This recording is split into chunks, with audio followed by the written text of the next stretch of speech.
Esta semana, en Vaticano, celebramos el 50 aniversario de las relaciones diplomáticas entre Australia y la Santa Sede. Veremos cómo la encíclica de San Pablo VI, Humane Vitae, proporciona un prisma importante para debatir sobre la creciente población de África. Y continuamos con nuestro viaje a Ecuador profundizando sobre el centro Una Familia de Familias y la fundación papal que lo hace posible. Todo esto y mucho más, a continuación, en Vaticano.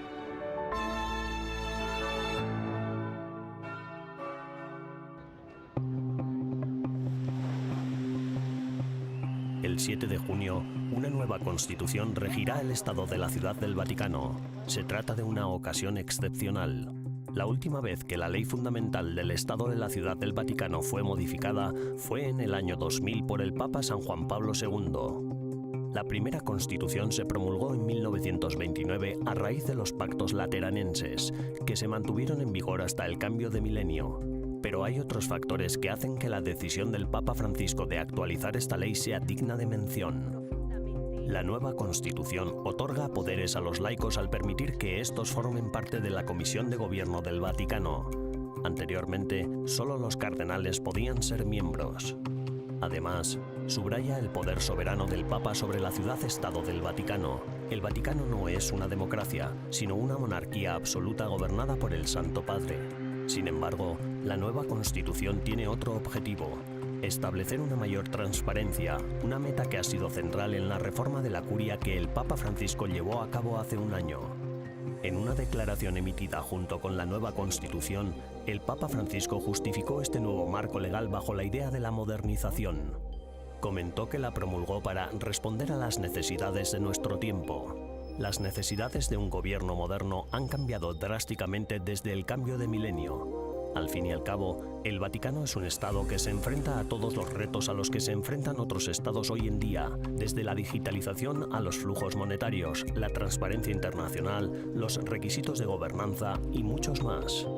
Al mismo tiempo, es importante recordar que esta nueva ley no es una revolución, sino más bien una renovación que insiste de nuevo en la tradicional idea de que la ciudad-estado y su gobernación están al servicio del sucesor de Pedro y de su misión de conservar y promover la palabra de Dios entre todos los hombres. La ciudad-estado vaticana no existe para sí misma, sino que es un instrumento de evangelización.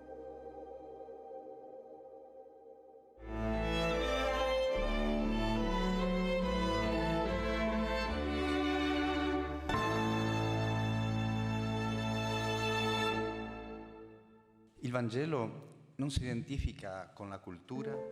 Recientemente, el Departamento de Comunicación del Vaticano presentó un nuevo documento sobre las redes sociales. Esta reflexión pastoral utiliza la parábola del buen samaritano como analogía para ayudar a que los medios sociales sean más humanos. La Santa Sede tiene mucha repercusión en los nuevos medios de comunicación digitales. @Pontifex, la cuenta de Twitter en inglés del Papa Francisco, por ejemplo, tiene 18,8 millones de seguidores. Y sumando los otros 8 idiomas de esta plataforma, cuenta con más de 50 millones de seguidores. A estos datos habría que añadir Instagram, Facebook, YouTube y muchos otros canales de difusión social con el mismo número de seguidores. Dada esta influencia y experiencia con las redes sociales, el Departamento de Comunicación ofrece importantes directrices para que los católicos interactúen de la mejor manera posible con los nuevos canales de comunicación. Hay 5 aspectos que presentan diversas dificultades. Primero, la brecha digital. Debemos ser conscientes de que no todo el mundo tiene el mismo acceso al mundo digital. Muchos se quedan fuera y rezagados. Segundo, el espacio digital es un espacio comercial. Pagamos con nuestra capacidad de concentración por utilizar plataformas que parecen gratuitas, pero que en realidad han sido creadas para ganar dinero. Tercero, las fake news son una preocupación creciente. Aunque todo el mundo aboga por la transparencia, la línea entre realidad y ficción se difumina con facilidad en el mundo digital. Cuarto, el fenómeno de la cámara de eco. En línea nos encontramos sobre todo con personas que comparten los mismos intereses e ideas, y eso crea nuevas formas de tribalismo. Quinto, el anonimato mal percibido del espacio digital desencadena comportamientos agresivos y violentos. Por ello, son muchos los heridos en el mundo digital, víctimas del ciberacoso y la exclusión. El Vaticano nos recuerda que debemos ser sabios administradores de nuestro tiempo y no perdernos en el abismo digital. Las familias, en particular, deberían redescubrir las comidas sin dispositivos digitales. Además, a Dios solo se le puede experimentar en la vida real y en las relaciones reales. Pero este documento no es una condena a todo lo digital. Al contrario, todo se matiza y se anima a utilizar las redes sociales según la parábola del buen samaritano. Nuestros encuentros digitales deben ser encuentros de amor, de ayuda, de apoyo.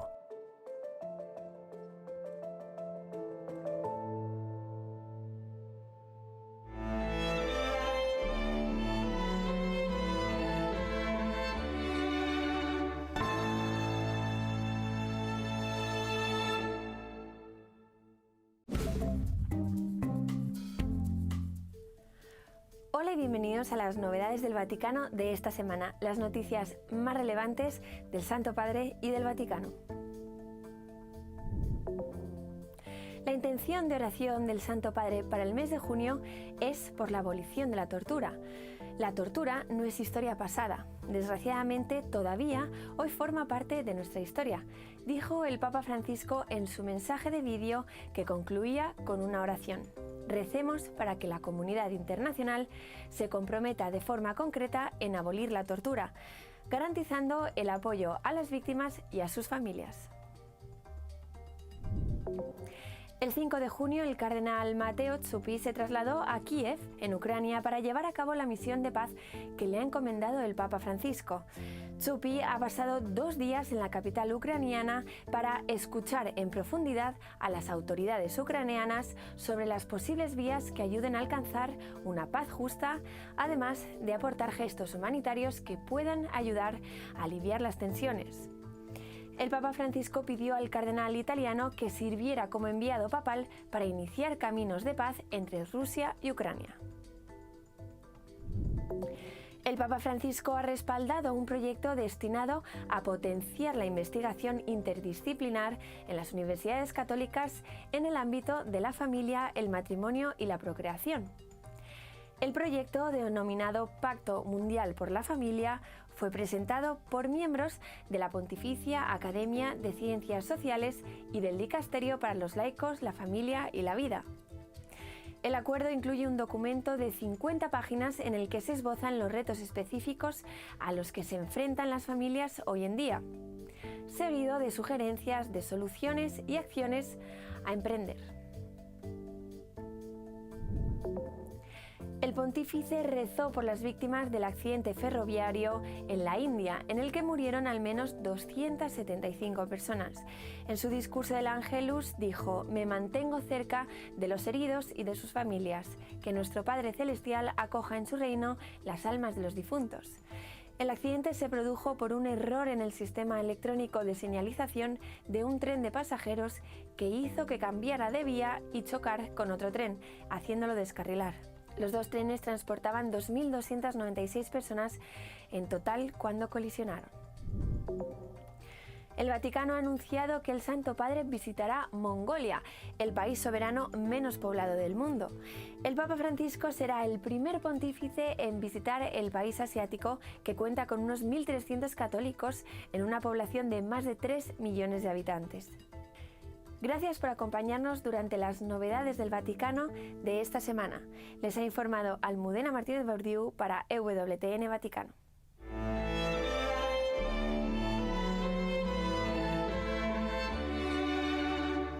En breves instantes regresamos con más en Vaticano.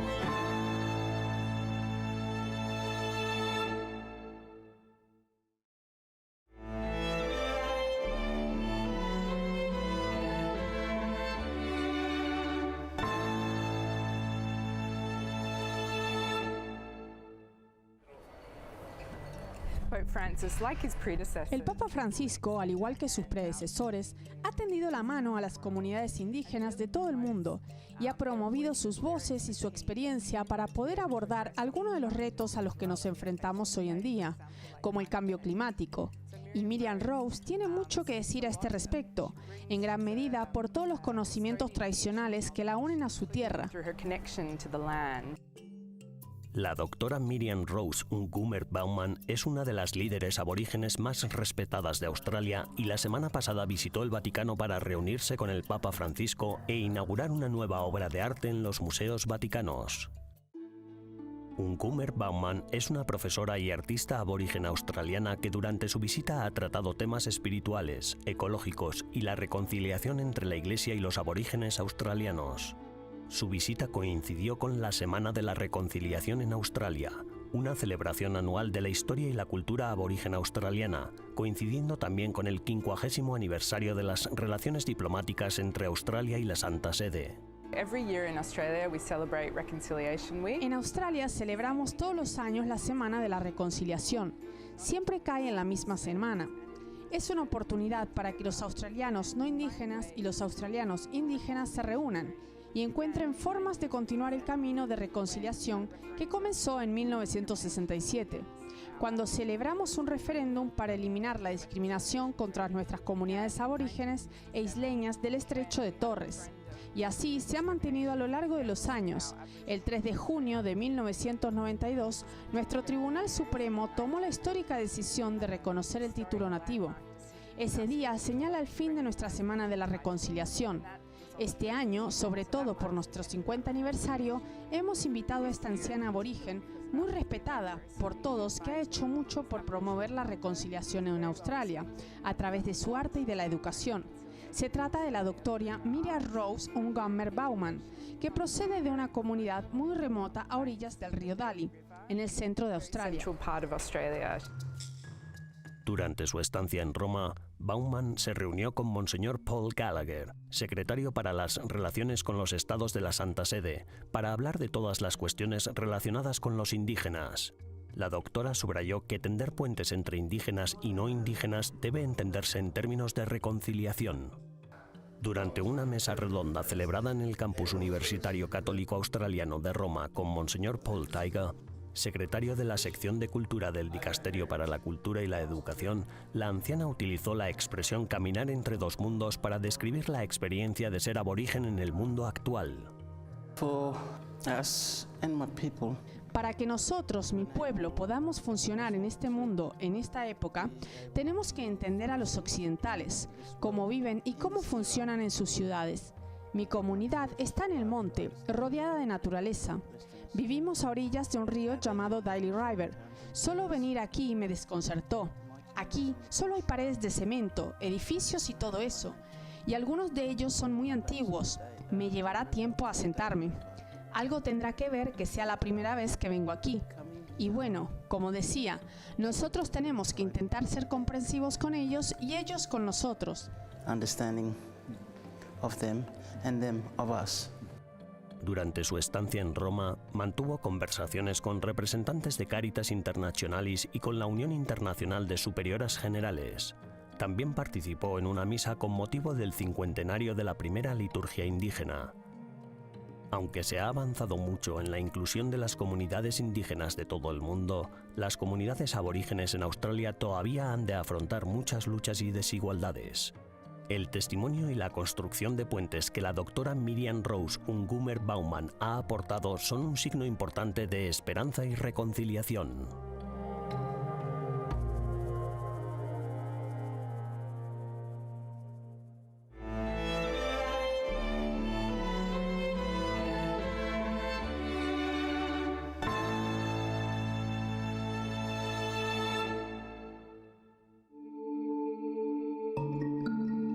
África, el continente madre, el origen de la vida humana, abierto a la vida, con la tasa de natalidad global más alta del mundo. Pero su creciente población es vista por algunas organizaciones e incluso gobiernos como algo que hay que controlar, condicionando su ayuda al acceso a la contracepción y al aborto. Con este telón de fondo, la encíclica de San Pablo VI, Humane Vitae, de la vida humana, proporciona un marco importante para debatir estas cuestiones. El profesor y padre Apollinaire Tsibaka Tsikongo, rector de la Universidad de Buchi-Mawi, en la República Democrática del Congo, intervino en una reciente conferencia sobre Humane Vitae en Roma.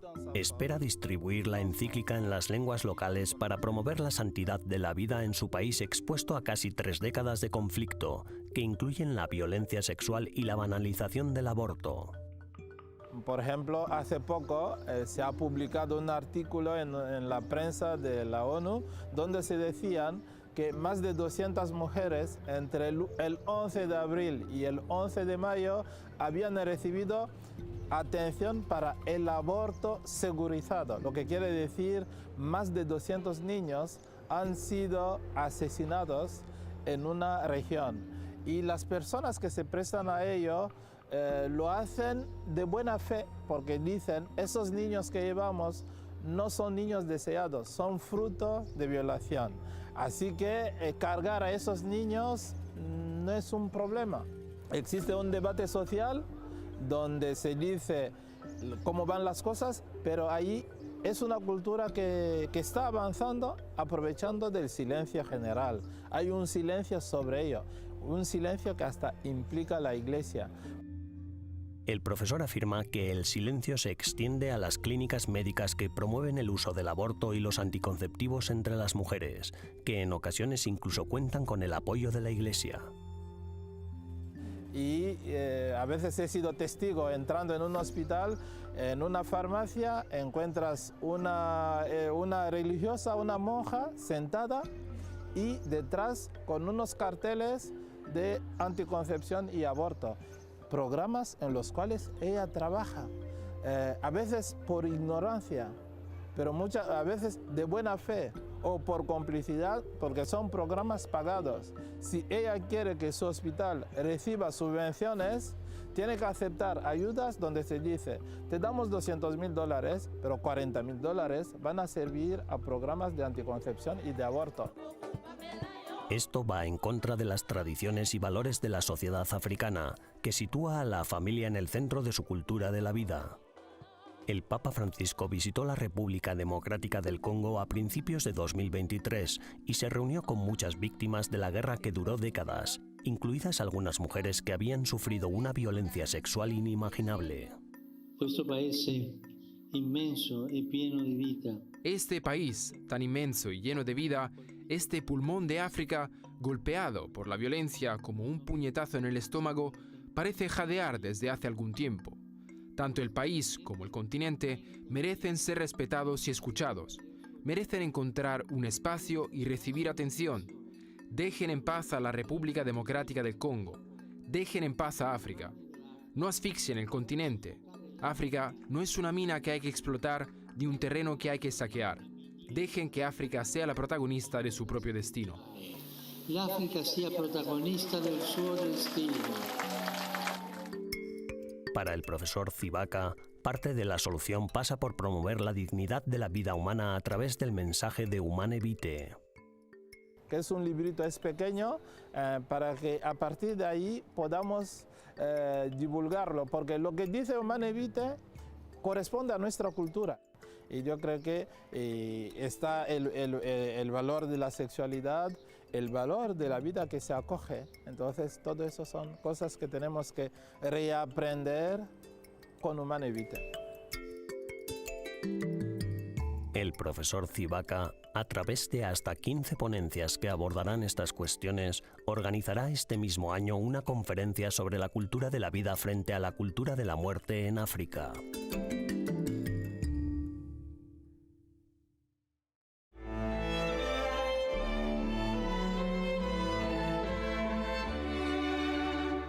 Tras una breve pausa, regresamos con más en Vaticano.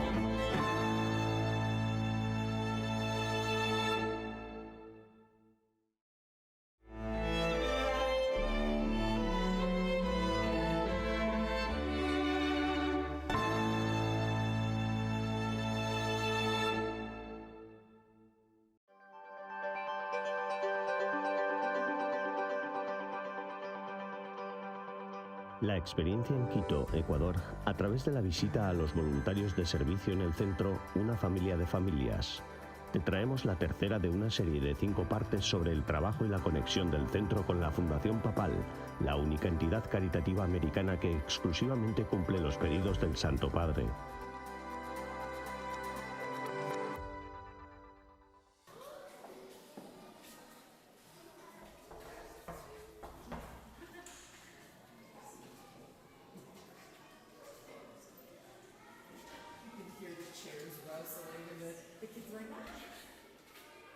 Hola, hola, buenos días.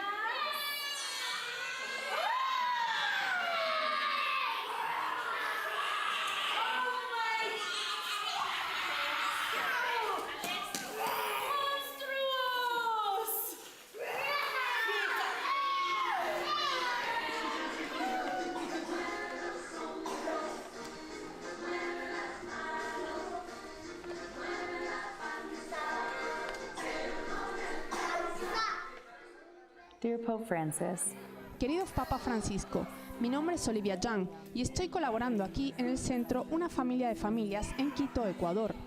Rezo para que continúes compartiendo el acompañamiento en la misión jesuita y que el mundo pueda seguir tu ejemplo.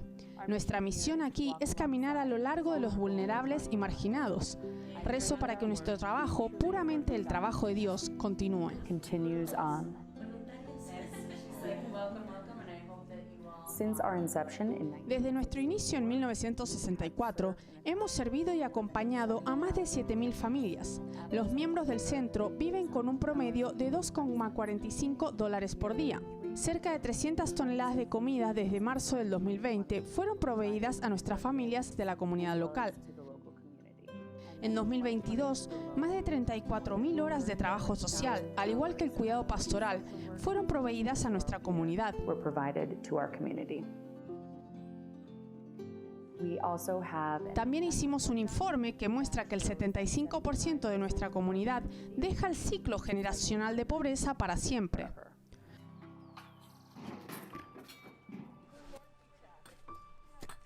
we offer this type of service learning Ofrecemos este tipo de experiencia de aprendizaje, de servicio, para escuelas secundarias, parroquias, universidades y para que aprendan cómo es el servicio. Siempre digo que es como plantar una semilla y realmente es algo muy importante y crítico para nuestra misión de continuar para que la gente conozca nuestro trabajo. El centro es una asociación con la cual estamos en contacto. Ser una familia de familias y subrayar los valores jesuitas, la misión trabaja bien con los que queremos hacer en la Universidad Spring Hill y con lo que queremos que nuestros alumnos vean.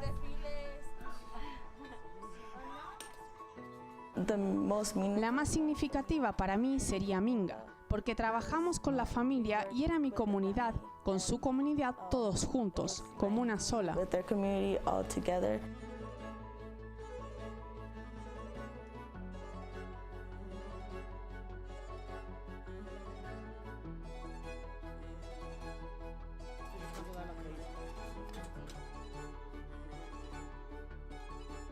Minga is an indigenous word. Minga es una palabra indígena que significa grupo de trabajo comunitario. Todos estamos unidos, tanto como el personal, nuestros voluntarios, nuestro grupo de visita, nuestras familias también participan en Mingas. Así que vamos a una casa de familia y ayudamos en cualquier proyecto que puedan necesitar. Y desde 1995 hemos tenido 550 Mingas. La sala aquí, la sala para que se sienten, aquí duerme el Joel, le hicimos así con unas cortinas para que él duerma aquí. Tiene su privacidad. Sí, aquí tenemos mi ropa de Jocelyn, aquí los platos, nada más. Esta es mi cocina, aquí cocino. Y aquí en esta mesa siento para picar.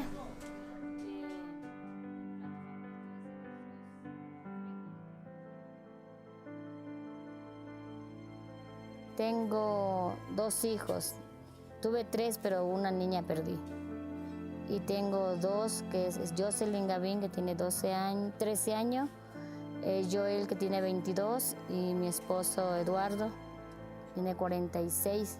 Y yo tengo 45. Nosotros pasamos el 4 de febrero del 2021, ya 3 años. Y tenemos un cuartito, ahí dormimos yo con la Jocelyn y mi esposo. Irme a vivir allá porque aquí me entra mucha agua y allá por lo menos, aunque con zinc, aunque no sea losa porque no hay para losa, aunque sea con zinc, pero voy a estar un poquito mejor por el baño y mi familia, como digo, mis hijos y el centro. Son mi familia.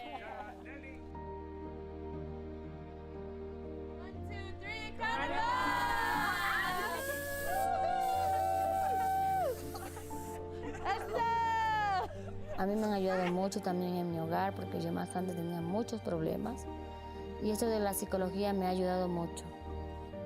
He podido sobrellevar estos últimos tiempos, nos estamos llevando bien. Claro que en el hogar siempre hay problemas, pero sí nos estamos llevando un poco mejor. Hemos dejado muchas cosas, dando gracias a Dios al centro, que sí nos ha apoyado. Y eso hay que aprender a valorar y a recibirlos con los brazos abiertos. Y confiar en Dios. En el Vaticano de la próxima semana mostramos la conexión entre la imagen de Nuestra Señora la Dolorosa y en el centro en Quito, Ecuador, ofrecemos una mirada al pastoral y al cuidado intensivo que ayuda a los miembros a vivir bien física y espiritualmente.